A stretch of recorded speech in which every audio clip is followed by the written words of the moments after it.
Hi, Pharaoh RC here with a legitimate review of the new Typhon 223S by Arrma.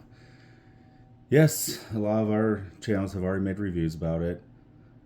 I don't get these for free. Nobody pays me. I don't have any benefits from this, aside from showing you guys the truth about these things and giving you honest reviews. To be fair, we are very big on Arrmas. We absolutely love Arrmas. We have countless ones to a point that we have to label every single controller. Yep, I'm a label maker kind of guy. And we'll start with the controller here. This is the SLT3 common Arrma controller. I mean, we've had it from everything from our first generation Big Rock to obviously current. But this does have a different feature. That orange button there, you can actually change the DSC, Dynamic Stability Control, I believe it stands for. If I'm going off my automotive knowledge of my years as an ASC certified automotive technician. But it still says SLT3. You would think that it would have a slightly different model name. It does not. It's the SLT3, has the DSC built in. It's a way to switch with that. And instead of pushing a button and it sticks in, it's a momentary switch where it just beeps at you a bunch. And that's just fine actually, because the old ones, kind of hard to push that button in if you have bigger fingers. Of course, for my kids, they don't. And they play with these probably more than I do anyway. So here we have the clipless body system. The color scheme, we want to go off of opinion. I'm not too big of a fan of the color, but it's bright, it's fun. Kind of reminds me a little bit of the Vendetta. But one of the Vendetta color schemes at least. This clipless body system is actually pretty nice. It's just push that button right there, slide on out. There it is. And the body is relatively rigid too. It's very thick black sand. So I'm actually pretty impressed with that. There are a few things I have noticed though. Seems to be a lot of play. As if there should be a bushing or something in that screw right there, or in the hole for the shock. Because the screw itself just appears to be too thin. That's not normal for Arrma, at least not in my experience from the models that we do have. We do have a 2-in-1 ESC, no separate receiver. Whatever, it's fine, I can live with that because I do actually like these transmitters. And it's awfully small, but still supposed to take 3S.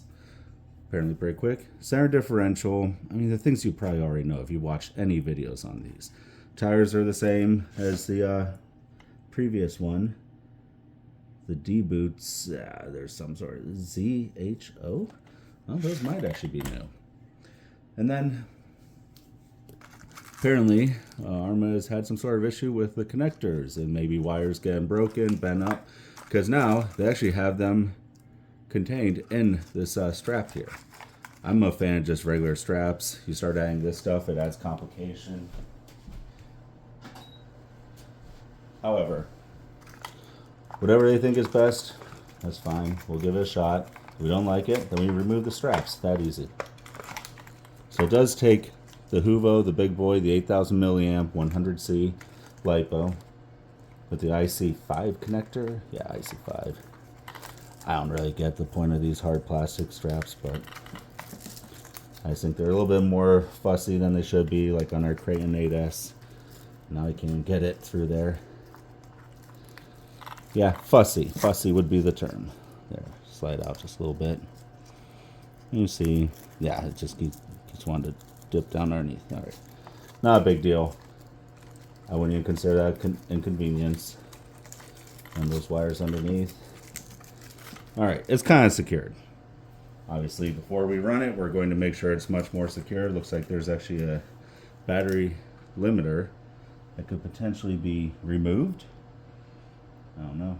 Does not appear like there's no more holes to set it in a different location. To get strapped in, overall, okay, so that's pretty solid. This, I'm not a fan. We're just, you don't want to run the cable underneath that. To be honest with you, that's dumb.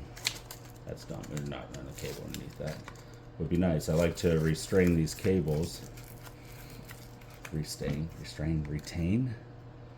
Because this is not a good idea. However, these are older Huvo batteries. Had them a long time. Show a little bit of wear. And they actually still hold quite a lot of power in them. Long run times. And these wires have been thick, haven't had any issues. That's not a bad idea. I'm just not entirely sold on the fact that's necessary. It's not a smart ESC, so using smart lipos is not even, wouldn't even be worth it.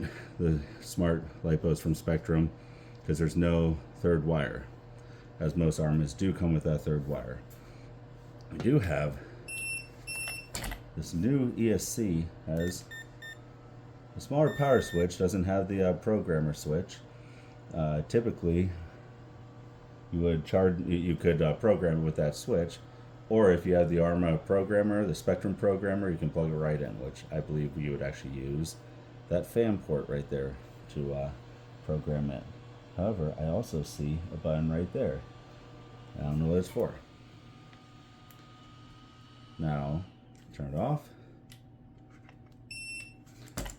It's a new servo. It has a much different sound from previous Spectrum servos. It doesn't quite sound as good, but I do have some faith in Spectrum and Arrma in general. As I said, you can call us Arrma fanboys. That's fine. Honestly, we're a fan of a lot of Horizon hobby products. One other thing I noticed is that in the past, I believe every box we got said made in Taiwan. Well, now they're saying made in China. And to be fair, we do have a much cheaper product at this point, less expensive product at this point.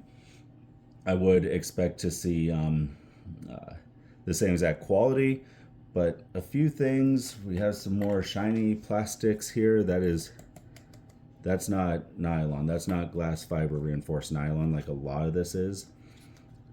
This is actually that's not even flexible. This feels like ABS plastic to me, which I'm not exactly a fan of. Glass fiber reinforced nylon, yeah, that most of these chassis always are built that way. Whoa. And look, we already lost something. Oh, it's the antenna topper. No big deal. All right, so next part of the video, we're going to give it a run, see what it's like. That center differential apparently does sort a lot of issues out because, slipper clutch is a semi-direct drive and you don't get the control you want. That center differential is going to give more wheel spin in different places, different times, turning, things such as that. And the differentials do have oil in it. Oil it's not a very heavy oil, but it's decent. There's enough resistance in there that I'm comfortable to say that it is well lubed regardless of the weight of the oil. I'm sure if you look through all the tech specs, you can find exactly what weight oil they use. Typically, I take them apart, put a little bit heavier oil in them. Depends what I'm using it for, but as of late, the Arrma products that we've gotten, I just run with factory oil. There's only been a few things I've had to change, specifically of course, Big Rock, the Sentin, just a couple of the older models I have changed oil out of, but a lot of that is from use, wear, and then I want to try something different. And going a little bit heavier has honestly served me very well. So it's also, we live in the Rust Belt, therefore we do have snow. Not currently, but just using these, you can get them on Amazon. They're cheaper on AliExpress if you want to wait a little bit. But just the standard PAL tires, 17 millimeter, might need to add a little bit of glue here and there. That's not my best glue job. These are a couple years old now. They've run on the Big Rock and a couple other platforms as well. But PAL tire in the snow, these exact ones, just about the same size. I think it's perfect for this. And then putting the body back on is simple as this. Just find the little slot, push it all the way back, and right down.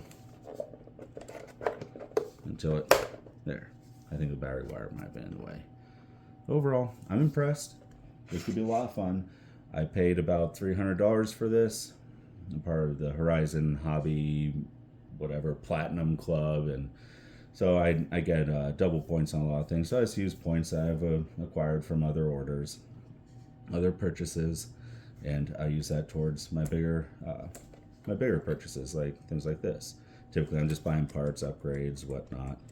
Mostly I replace worn out stuff, and occasionally a broken. But even though we're not easy on the RC cars, we have a large dirt ramp out back on the property, and we launch them pretty high, land them pretty well. We don't really have too many issues. So the next bit of this will be the running video.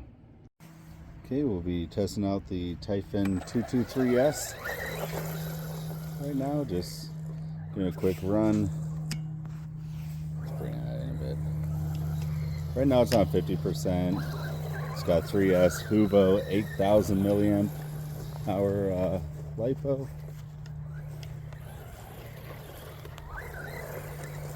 I think it's a 100C discharge. Just around backyard a bit.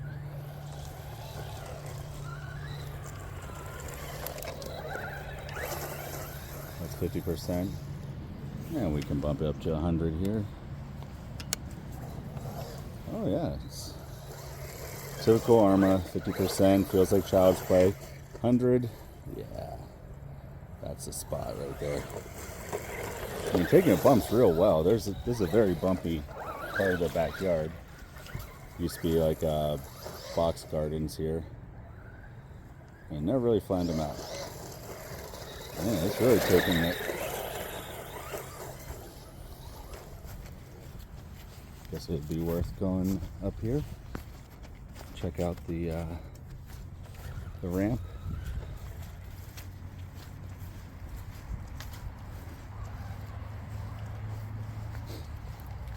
It's already getting muddy.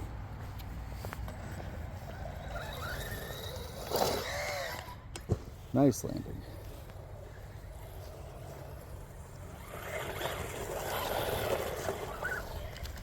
Let's try that from over here.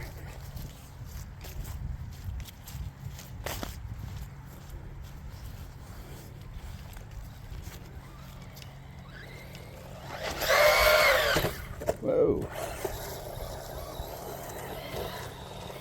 Not the best jump I've ever done. All right. Arrmas do love to fly. Perfect.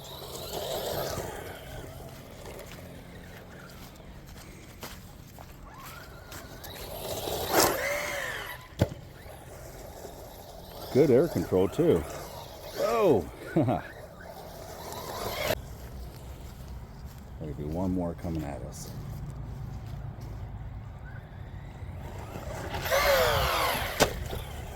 Nice. That's it. No damage to report. A little dirty. A little muddy, but that's fine.